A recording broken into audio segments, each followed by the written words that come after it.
High, welcome back to our YouTube channel. आजच्या नवीन व्हिडिओमध्ये तुमचं सर्वांचं मनापासून स्वागत आहे. आणि हे जे व्हिडिओ आता मी शेअर करते ते मेमधले आहेत, ज्यावेळी मी गावी होते. आणि गावी आम्ही सर्वांनी एक छोटीशी ट्रिप प्लॅन केलेली. दरवर्षी आम्ही मेमध्ये कुठे ना कुठे फिरायला जातोच. आणि यावेळी म्हटलं गोव्याला जाऊया, कारण याच्या आधी आम्ही मालवण, भोगवे, देवबाग अशा बऱ्याच ठिकाणी जाऊन आलो. यावेळी म्हटलं वेगळीकडे कुठेतरी जाऊया, म्हणजे लांब असं जाऊया. आणि गोव्याचं क्रेज मला पहिल्यापासून थोडंफार होतं की जायचंय. पण हा आज मुहूर्त लागलेला. आणि त्याच्यानंतर आम्ही आमच्या सुंदर अशा प्रवासाला सुरुवात केली. आणि ह्या सगळ्या माझ्या बहिणी आहेत आणि बहिणींसोबत फिरायची मज्जाच वेगळी असते. आणि इथे बघा, आमच्यामध्ये आता ॲड ऑन आमची समर्था पण झाली आहे. आणि आम्ही सुंदर असे रेडी झालेलो. आम्ही 2 गाड्या केलेल्या, कारण आमची फॅमिली भरपूर मोठी आहे. त्याच्यामध्ये अर्धे मेंबर आले पण नव्हते, तरी पण जागा ॲडजस्ट होत नव्हती. मग 2 गाड्या केल्या. एक समोर होती, त्याच्यामध्ये अर्धे मेंबर होते आणि बाकी आम्ही मागे होतो. त्याच्यानंतर पणजी गोवामध्ये आम्ही एंटर केलं. आणि हा छान असा ब्रिज होता आणि त्याच्यावरून जो व्ह्यू दिसत होता ना, तो एकदम भारी वाटत होता. म्हणजे सगळीकडे ग्रीनरी होती. त्याच्यानंतर हे सगळा मोठा असा ब्रिज होता, त्याच्यामुळे ते सगळं भारी वाटत होतं. आणि इथे पावसाचं वातावरण होतं, म्हणजे ढगाळ वातावरण होतं.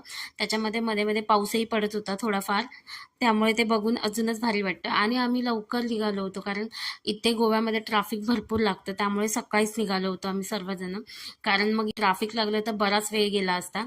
आणि बाय कार जर तुम्ही जात असाल तर मग भरपूर लेट होतं, कारण सगळी लोकेशन आहेत ते ना लॉंग डिस्टन्सवर आहेत. त्याच्यानंतर आम्ही पोहोचलो.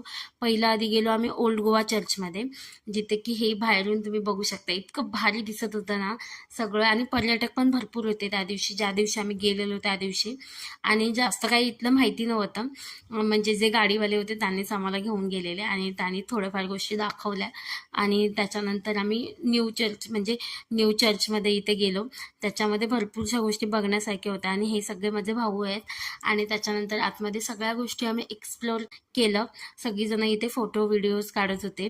आणि इथे खूप भारी वाटलं इथे येऊन, म्हणजे वेगळा एक्सपिरियन्स होता. त्यानंतर आम्ही चर्चमधून बाहेर आलो, कारण तिथे प्रेयर्स वगैरे चालू होते, त्यामुळे जास्त काही शूट करण्यात अर्थच नव्हता. त्यामुळे आम्ही बाहेर येऊन इथे असं सुंदर लोकेशन त्यांनी बनवलेलं होतं.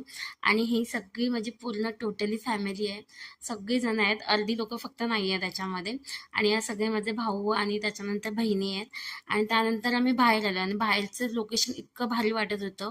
आणि इथे आल्यावर सगळीकडे भरपूर जास्त ऊन होतं, त्यामुळे बघू शकता सगळीकडे असं सुंदर वाटत होतं. आणि सगळीकडे असा क्लीन परिसर होता आणि ग्रीनरी होती.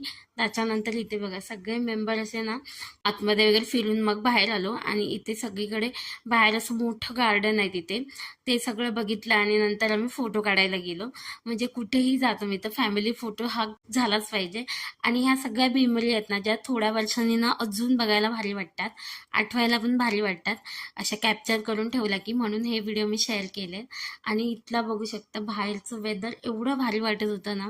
आणि त्याच्यानंतर आम्ही सर्वांनी असे थांबून थोडा वेळ फोटोज व्हिडिओज काढले. आणि त्याच्यानंतर हे पुरातत्व संग्रहालय, म्हणजे सगळ्या गोष्टी, म्हणजे सगळ्या वस्तू होते तेच आम्ही बघत होतो. म्हणजे काही जास्त त्याची इन्फॉर्मेशन आम्हाला नव्हती, पण सगळ्या गोष्टी आम्ही एन्जॉय केल्या, म्हणजे बघत होतो.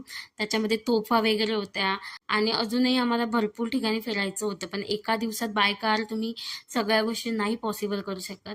त्यामुळेच आम्ही इथून लवकरच निघालो होतो, कारण अजूनही आम्हाला बऱ्याच ठिकाणी जायचं होतं, म्हणजे मंदिरमध्ये वगैरे जायचं होतं. पूर्ण असं लोकेशन ना इतकं भारी आहे ना, फिरण्यासाठी मस्त आहे. पण जर जायचं असेल ना तर जरा पाऊस लागल्यावर जायचं, कारण इथे भरपूर जास्त ऊन होतं.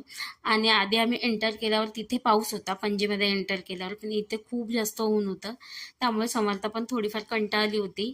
आणि त्यानंतर मग आम्ही दुसऱ्या लोकेशनवर निघालो. आणि हा गोव्याचा एक्सपिरियन्स ना थोडा वेगळा होता. त्याच्यानंतर एका मंदिरमध्ये गेलो, म्हणजे जवळपास जेवढे जेवढे आम्हाला लोकेशन कव्हर करता येतील ना तेवढे आम्ही केले, जेवढे आम्हाला त्यांनी नेलं.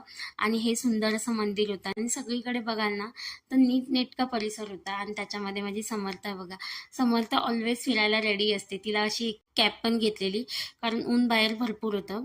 आणि इथे बघू शकता मंदिरमध्ये गेलो, पाया वगैरे पडलो इथे सगळेजण. आणि मग पुढच्या लोकेशनला जायला निघालो.